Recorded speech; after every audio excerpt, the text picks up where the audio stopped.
छुटा जी तो कैला रंगदारी रे घड़ा चढ़ के मारबो बरियारी रे छुटा जी तो कैला रंगदारी रे घड़ा चढ़ के मारबो बरियारी रे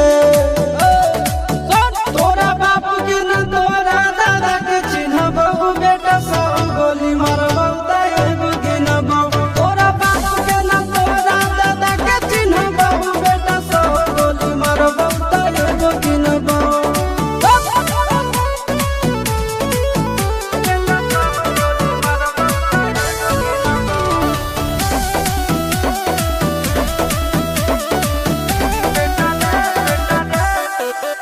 बेटा रे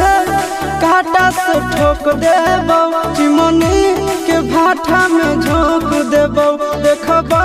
कवन बाप बचैतौ तोरा प्रशासन के गाड़ी भी रोक देबो बेटा जी सुनो बेटा रे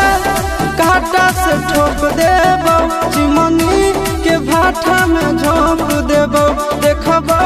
कवन बाप बचैतौ तोरा प्रशासन के गाड़ी भी रोक देबो तोरा जैसन के हम खड़े खड़े गिनबो बेटा सब गोली मारबो ताएगो गिनबो तोरा बाप के न तोरा दादा के चिन्हबो बेटा सब गोली मारबो ताएगो गिनबो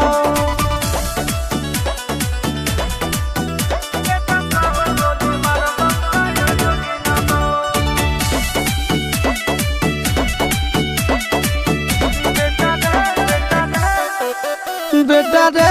दौड़ा के बाजार में मारबो